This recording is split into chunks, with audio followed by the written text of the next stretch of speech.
스티븐 코빈이라고 하는 분이 쓴 성공한 사람의 7가지 습관이라는 책이 널리 알려져 있습니다.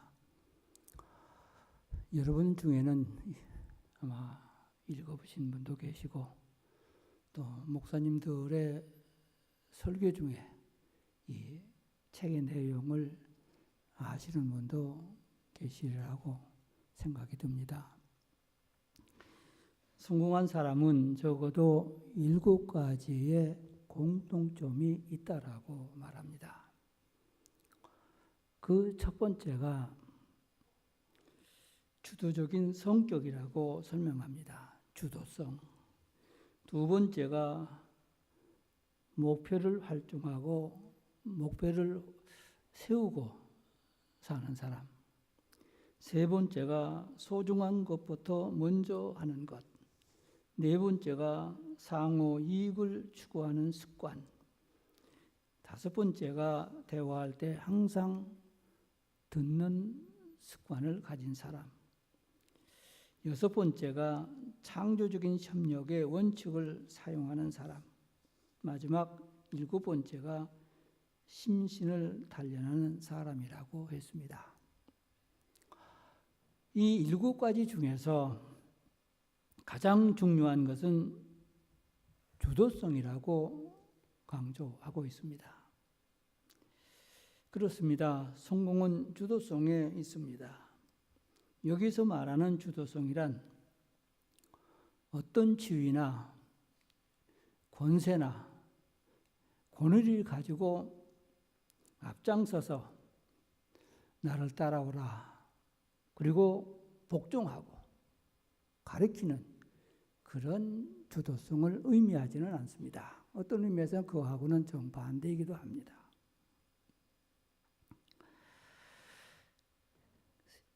스티븐 코빈은 이 책 가운데서 성경 잠언 4장 23절을 인용하고 있습니다. 무릇 지킬 만한 것보다 더욱 마음을 지켜라. 생명의 근원이 이에 남이니라. 무릇 지킬 만한 것보다 우리가 지켜야 사는 것들이 많습니다. 그 중에서 내 마음을 지키는 것이 더 중요하다라고 하는 것을 강조하는 내용이라고 봅니다. 마음을 지켜라. 마음이 중요합니다. 성공은 재능이나 지식이나 물질이나 환경이나 능력에 있는 것이 아니라 마음에 있다는 것입니다. 마음의 자세 속에서 성공이 있다라고 강조하고 있습니다. 인간의 삶 속에서 가장 중요한 것이 마음이 아니겠습니까? 우리의 신앙생활도 마음입니다. 우리는 여러 가지 사건 속에서 살아갑니다. 내가 원하든지 원치 않든지 슬픔도 있고 기쁨도 있고 성공도 있고 실패도 있습니다. 이런 가운데에 어떤 자세로 살아가느냐, 어떤 마음을 가지고 살아가느냐에 따라서 성패가 좌우된다라고 하는 사실입니다. 대부분의 사람은 환경의 지배를 받는 것 같습니다. 그러나 성공한 사람은 환경의 지배를 받는 것보다 환경을 초월합니다. 환경 탓하지 아니하고 어떤 조건에 불평하지 않습니다. 그리고는 자기의 주어진 이 현실에 최대한의 활용하고 또 하나의 기회로 삼는 것, 이 사람이 주도적인 삶이라고 말합니다. 더 나아가서는 자기 앞에 이루어진 일들을 주도적으로 책임지는 사람, 이것이 인생의 성공적으로 살아가는 사람이다 라고 말하고 있습니다. 오늘 본문의 주인공 요셉을 통해서 신앙의 삶이 무엇인가를 우리들에게 가르쳐주고 있습니다. 우리가 아는 바와 같이 요셉은 17살에 노예가 됩니다. 그것도 자기 형들의 팔림을 받게 됩니다. 아마 이 세상에서 이렇게 억울할 때가 없고 모순된 일도 없으리라고 생각을 합니다. 13년 동안 많은 고생을 합니다. 그 많은 고난을 딛고 일어서는 요셉의 삶이 신앙인들의 삶이라고 성경은 가르쳐 주고 있는 것입니다. 신앙인의 삶이란 기적을 바라는 게 아닙니다. 어떤 환경 속에도 그걸 극복하고 그 삶 속에서 새롭게 창조하는 것을 의미합니다. 독일의 철학자 임마누엘 칸트는 다음과 같은 말을 했습니다. 인간은 세상에 살아가면서 언제나 세 가지 질문에 도전을 받고 이에 응답하며 살아가야 된다. 그 첫 번째 질문과 도전은 무엇을 아는가? 지식에 대한 도전입니다. 지금 이 시간에 우리가 다 앞에, 옆에, 뒤에 다 보여지는 것들이 있습니다. 그리고 귀로 들려지는 것이 있습니다. 그리고 감각 기능을 통해서 감각되는 것이 있습니다. 이러한 것이 무엇인가 우리들에게 가르쳐주는 메시지가 다 있다 하는 말입니다. 예를 들면 지금 우리가 똑같은 공간에 똑같은 시간에 이 예배당 안에서 예배를 드립니다. 예배를 드리는 것은 두 가지 전제하에서 예배가 이루어지는 줄을 믿습니다. 그 하나가 성령의 역사하심, 임재하신다라고 하는 것을 믿고 우리 모두가 이곳에 예배를 드립니다. 또 하나는 계시된 선포의 계시의 선포의 말씀입니다. 설교 말씀입니다. 성령의 역사, 설교 말씀 무엇을 의미하는 것입니까?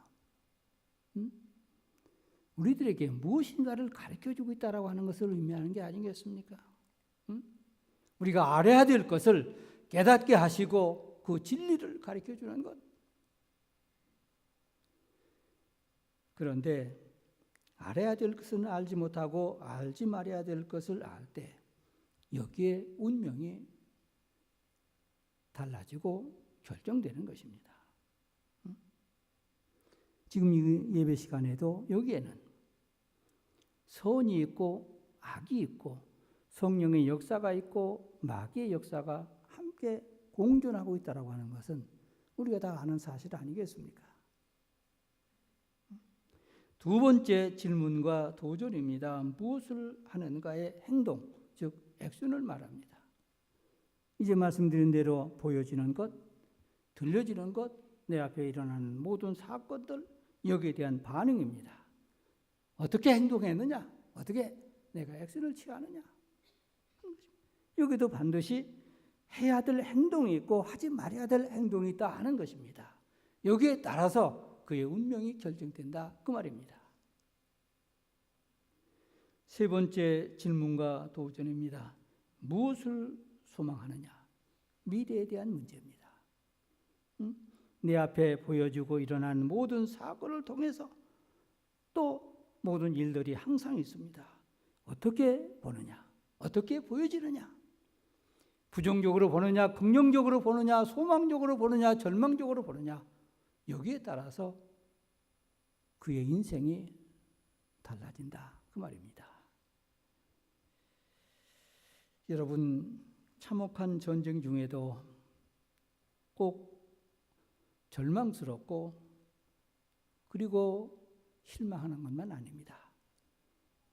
참혹한 전쟁 중에도 거기에 소망이 있고 미래가 있고 영원한 가치가 있는 것입니다.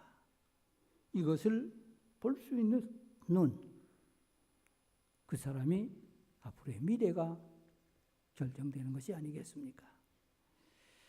오늘 본문에서 강조되는 말씀이 있습니다. 특별히 2절과 3절에 있습니다.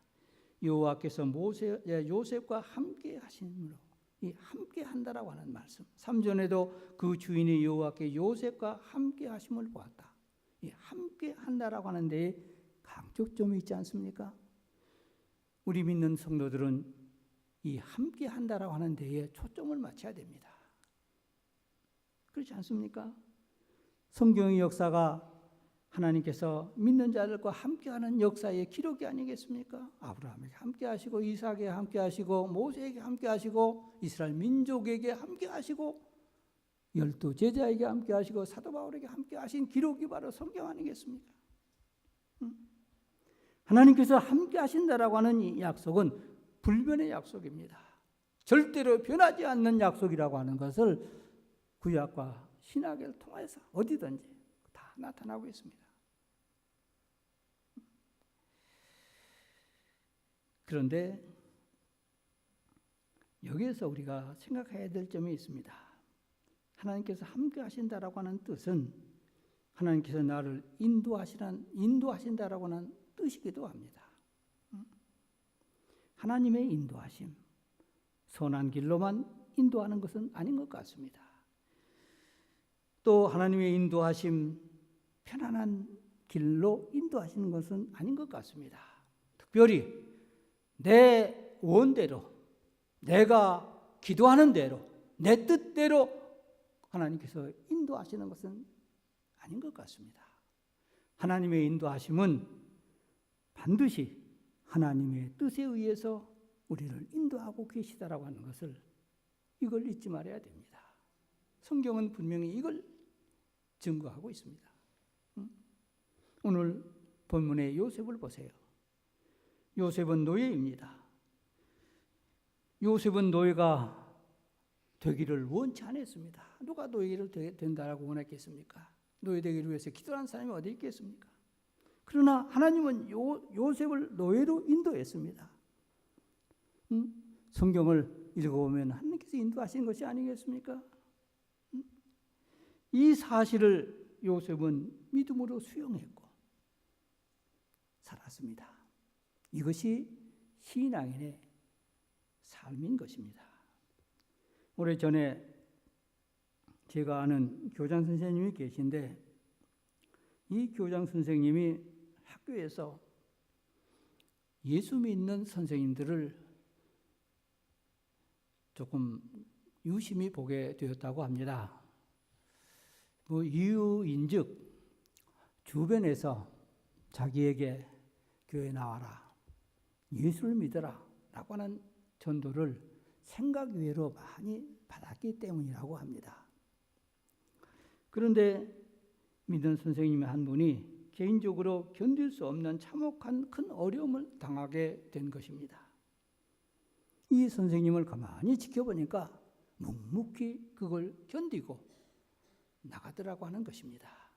보통 선생님 같으면은 동정심을 유발해서 핑계를 대서 뭐 연관이 병관이 뭐 조퇴니 될 수 있는 대로 학교에서 빠져나가고 그러는데 이분은 전혀 그런 것이 없었다고 합니다.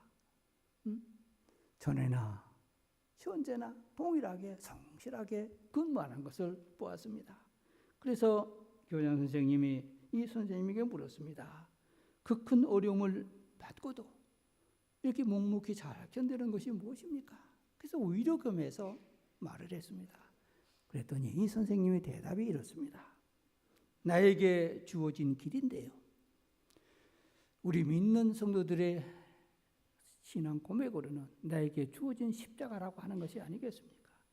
나에게 주어진 길인데 불평을 하지 말아야죠.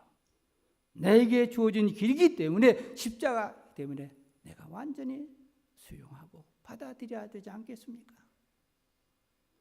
이것이 내가 믿는 기독교의 신앙입니다 라고 말하더라고 하는 것입니다. 그래서 이 교장 선생님이 깜짝 놀랐습니다. 자기가 생각하기는 어려운 일이 있으면 어려운 일을 물러가라고 외쳐야 되는 거 아닌가. 그리고는 빨리 이 문제를 해결하라고 기도하는 것이 기독교의 신앙이 아닌가 이렇게 오해하던 사람이 기독교를 다시 인식했다라고 말하고 있습니다. 어떤 현실에도 불평을 하지 않는 것, 어떤 조건에도 불평하지 않고 내가 온전히 수용하는 사람, 이 사람이 성숙된 그리스도인이 아니겠습니까?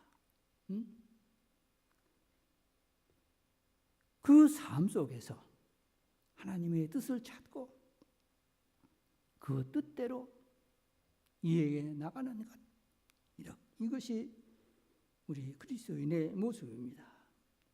오늘 본문의 모습이 아닌가 그런 생각을 합니다. 요셉의 삶 속에는 또 하나의 중요성을 발견하게 됩니다. 하나님이 나와 함께 하심을 요셉은 믿었습니다. 하나님이 함께 하신다라고 하는 그 신앙은 하나님이 함께하는 사람으로 내가 살아간다라고 하는 말도 됩니다. 그렇지 않습니까? 하나님이 함께하는 사람답게 생활하고 있다 그 말입니다. 이 점이 중요한 것입니다. 하나님이 요셉과 함께 하시고 요셉도 하나님과 함께하는 생활, 이게 하나님과 요셉의 만남이 아니겠습니까?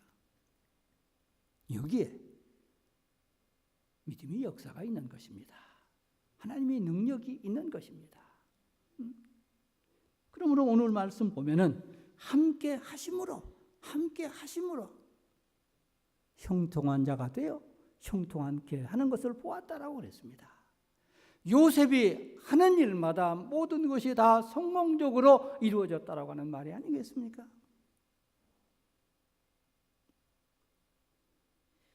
요셉은 다른 노예보다 성실했고 정직했고 최선을 다하는 충성된 종이었습니다.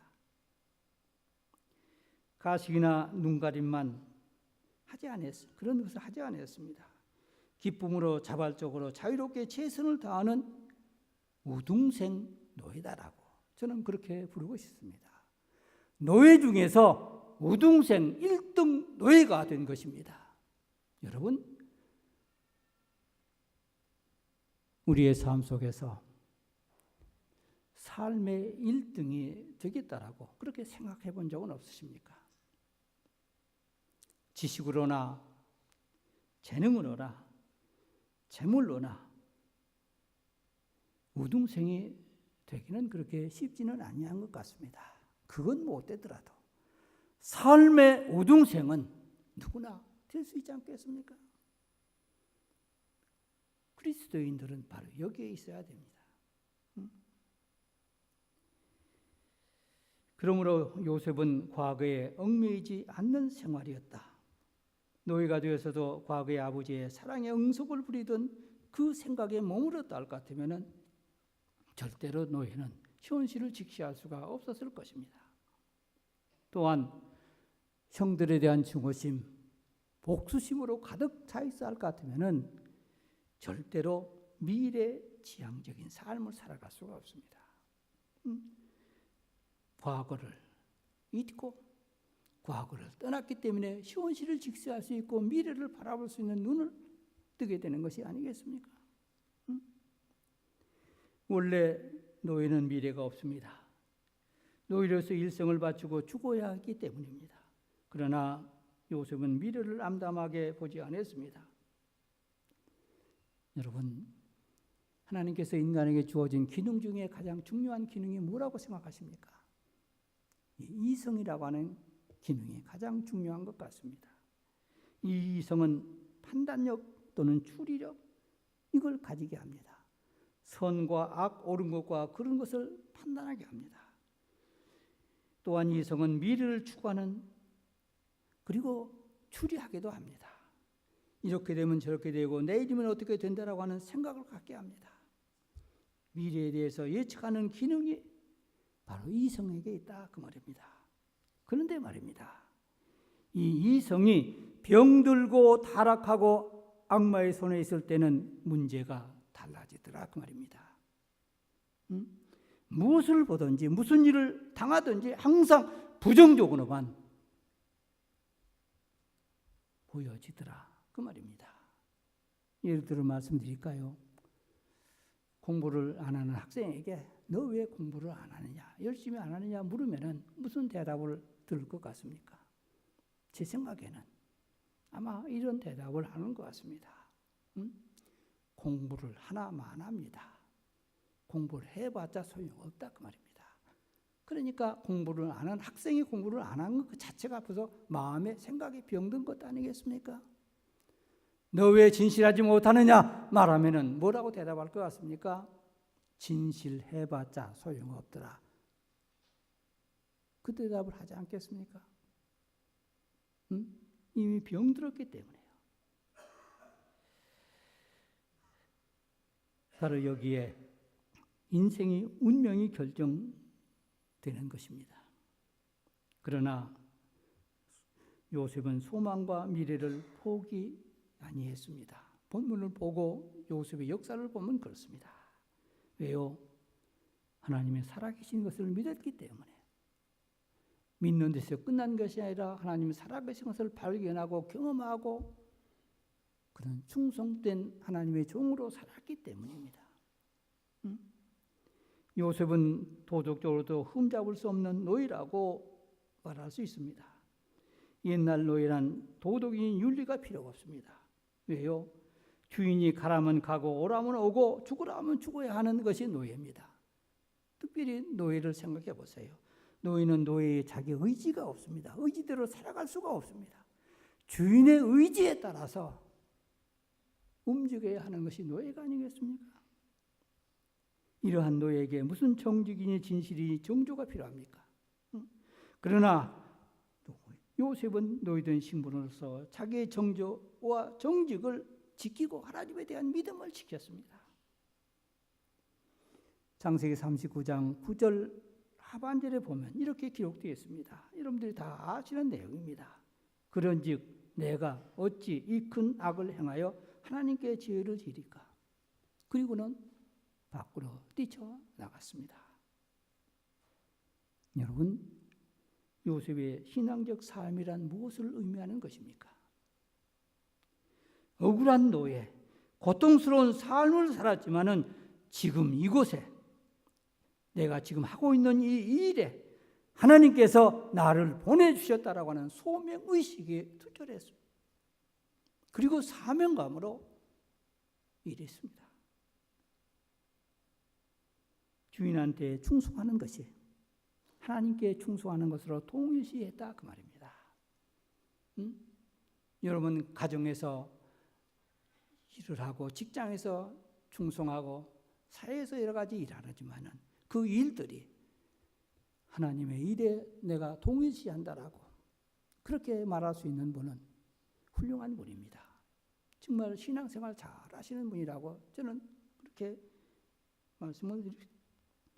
그런 거로 그 어려운 노예 생활을 극복할 수 있었고 그는 온유했고 정직했고 충성했고 최선을 다하는 1등 노예, 우등생 노예가 됐다라고 하는 것입니다. 이제 고린도전서 3장 10절부터 15절의 말씀을 다 함께 읽었으면 좋겠습니다. 이 말씀으로 오늘 말씀을 마치겠습니다. 아마 성경 읽으시는 분 찾으시고 자막에 띄어 있습니다. 우리 함께 읽었으면 좋겠습니다. 고린도전서 3장 10절부터 15절 말씀입니다. 우리 함께 읽기를 바랍니다. 고린도전서 3장 10절부터 15절까지의 말씀입니다. 우리 함께 읽겠습니다. 함께 읽습니다. 시작. 내게 주신 하나님의 은혜를 따라 내가 지혜로운 건축자와 같이 터를 닦아주매 다른 이가 그 위에 세우나 그러나 각각 어떻게 그 위에 세울까 조심할지니라. 이 닦아둔 것 외에 능히 다른 터에 닦아둘 자가 없으니 이 터는 곧 예수 그리스도라. 만일 누구든지 금이나 은이나 보석이나 나무나 집이나 집으로 그 터 위에 세우면 각 사람이 공적이 나타날 터인데 그날에 공적이 밝히리니 이는 불로 나타내고 그 불이 각 사람의 공적이 어떠한 것을 시험할 것임이라. 만일 누구든지 그 위에 세운 공적이 그대로 있으면 상을 받고 누구든지 그 공적이 불타면 해를 받으리니 그러나 자신은 구원을 받되 불 가운데서 받는 것 같으리라. 아멘. 이 말씀은 우리 믿는 성도들의 삶을 예배당을 건축하는 비유로서 아주 쉽게 말씀하고 있습니다. 10절 말씀 건축하는 거와 마찬가지다 그랬지 않습니까? 12절 말씀 그 건축하는 터는 예수 그리스도다. 그 다음에 12절 말씀 건축의 자재를 말합니다. 금이나 은이나 보석이나 나무나 풀이나 집이 있다. 그런 것들로 예배당을 건축하게 된다. 13절, 14절 말씀 보세요. 각각 공적이 나타난다 그 말입니다. 불 같은 시험 가운데 나타나고 그날에 또 불과 같은 심판에서 나타나게 될 것이다. 그 불에서 타지 않고 남는 것만이 공적이 되고 불에 타는 것은 해를 받게 될 것이니라. 불에 타지 않고 남는 것은 하나님께서 그를 축복해 주시. 불에 타는 것은 해를 받으리라. 여러분, 여기서 무엇을 말하는 것입니까? 하나님 앞에 나와서 금덩어리 바치고 은덩어리 바치고 보석을 바쳐라. 그 말씀은 아니지 않습니까? 그렇게 오해하는 사람은 절대 없으리라고 생각합니다. 무엇을 말하는 것입니까? 자, 이제 저는 이렇게 말씀드립니다. 왜 성경은 또 예수님께서는 쉬지 말고 기도하라고 하십니까? 그것도 강력하게 부르짖으라. 쉬지 말고 기도해야 된다. 라고 계속해서 말합니다. 왜 기도하라고 하는 것입니까? 예수님께서 내 사정을 모르기 때문에 기도하라는 것은 아니잖아요. 그렇게 이해하는 사람은 한 사람도 없으리라고 봅니다. 왜 기도하라고 하는 것입니까? 저는 이렇게 해석합니다. 하나님께 집중하라. 하나님 앞에 집중하라. 하나님 앞에 초점을 맞춰라. 초점 맞추지 않으면 너희들은 금방 넘어질 수밖에 없고 세상의 악에 시들릴 수밖에 없고 내 영혼이 죽는다. 하나님께만 집중하라. 하나님만 섬겨라. 하나님께 초점을 맞춰라. 이 뜻이 기도하는 데 있는 게 아니겠습니까? 하나님 몰라서 그래 정보 좀 알려달라 그 말이 아니잖아요. 또한 왜 헌금하라고 하시는 것입니까? 하나님이 물질이 없었어요? 돈이 궁핍해서요? 돌로도 아브라함의 자손을 만들어서 주님을 찬송케 한다라고 주님은 그렇게 말씀하셨는데 돈이 없어서 물질이 부족해서 돈 바치라고 하는 게 아니잖아요. 왜 바치라고 하는 것입니까? 저는 이렇게 또 해석합니다. 예수님 말씀하십니다. 내 보물을 하늘에 쌓아두라. 세상에는 녹슬고 도둑질하는 사람도 있고 잃어버리고 때가 되면 다 변질되고 없어지잖아요. 오직 하늘에 쌓아두는 것만이 영원하다. 그것만이 너희들에게 큰 상이요 축복이다. 하늘에 쌓아두라. 그 말이 아니겠습니까? 저는 오늘 이 설교 시간이 헌금 문제에서 말하는 말이 아니기 때문에 헌금에 대해서 말하지는 않겠습니다만은 우리나라 현대교회가 물론 다 그렇지는 않겠죠. 이 헌금에 대해서 잘못되는 것이 너무도 많지 않는가 그런 생각을 합니다. 또 예수님께서 왜 헌신하고 봉사라고 하는 것입니까? 하나님의 능력이 부족해서요? 하나님의 능력과 힘이 부족해서 그래 도와달라. 니들이 필요하다. 그래서 헌신해야 된다. 봉사하라고 하는 것 아니겠습니까? 그런 건 아니잖아요. 오늘도 권사님들 임직자들이 찬송을 불렀습니다마는 그래 내가 부족하니까 좀 도와달라 그런 게 아니잖아요. 뭡니까? 여러분 이 세상에서 가장 귀중한 것이 무엇이라고 생각하고 지금까지 살았습니까? 이 세상에서 가장 의미 있는 것이 무엇이고 가장 가치 있는 것이 뭐라고 여러분들 생각하고 지금까지 살아왔느냐 그 말입니다. 그것들 다 있을 거 아니겠어요? 어떤 사람은 돈이 될 수 있고 어떤 사람은 여러 가지가 될 수 있겠죠. 성경적으로 말하면 가장 귀중하고 의미 있고 가치 있는 것은 생명인 것입니다. 성경은 이 생명에 대해서 말씀하고 있는 것입니다. 복받으라 말하는 것보다 말입니다. 생명, 천하보다 귀한 생명이 가장 귀중하고 의미가 있고 가치가 있는 것입니다. 그렇다고 하면은 나라고 하는 한 사람이 내가 이 세상에 사는 날 동안 나를 통해서 한 생명이 구원받고 어떤 나쁜 사람이 사람 되어 간다고 하면은 그보다 더 귀중한 일은 없잖아요. 더 의미가 있고 가치 있는 일은 없잖아요. 이 생명을 살리기 위해서 교회에 직분도 있고 봉사도 있고 헌신이 있는 게 아니겠습니까? 여기에 목적이 있고 여기에 초점이 둬야 되지 않겠습니까? 이게 그리스도인의 사명입니다. 소명이기도 또 이 목적에 신앙인의 삶이 가져야 되는 것입니다.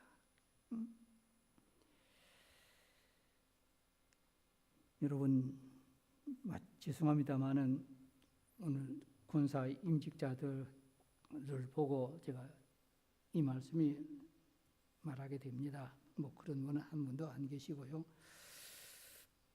교회 안에서까지도 꼭 높은 자리가 내가 높은 자리라고 표현해서 죄송합니다. 높게 되는 것만이 하나님 앞에 더 충성하고 하나님이 더 기뻐하고 하나님의 일을 많이 하는 것으로 생각하는 그런 것이 언제부터 교회 안에 들어왔는지 조금 지나치게 교회 안에서 이룩되지 않는가 그런 생각을 합니다. 여러분 오늘 본문으로 해석하면은 요셉 보세요. 노예예요. 하나님께서 노예로 인도하셨고 그 노예에게 하나님이 같이 하셨고 그 생활 속에서 하나님의 목적하신 뜻을 하나하나 달성해 나가잖아요. 꼭 높으기만 돼야만이 이게 뭘 이 세상까지 세상 사람들까지 그렇게 여기고 이 교회 안에서는 이것 때문에 난리법석을 하는 것 같아요. 죄송합니다. 제가 이렇게 말씀드렸어요. 사랑하는 여러분, 그리스도의 삶이 뭐라고 생각하십니까? 이제 말씀드린 대로 생명입니다. 내 자신의 생명이고 나를 통해서 다른 사람이 생명이 살아나고 사람다운 사람이 되고 이것이 한 사람이라도 또는 두 사람이라도 이룩된다면 하나님 얼마나 기뻐하시겠습니까? 이보다 더 보람 있는 일은 없잖아요. 정말 이보다 더 보람 있는 일은 없습니다. 내가 무엇을 하든지 이 일이 이루어진다 할 것 같으면 가정에서도 이루어지고 직장에서도 이루어지고 동네에서도 이루어지고 교회에서도 이루어진다면 이거보다 더 큰 삶은 없습니다. 기도하겠습니다.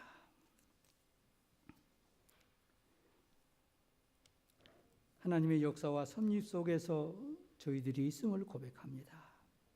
오늘 저희들이 주신 직장과 가정과 교회, 이웃과 사회 이 모든 것이 하나님의 함께 하시는 현장이요 하나님의 인도하심을 깨닫게 하여 주시옵소서.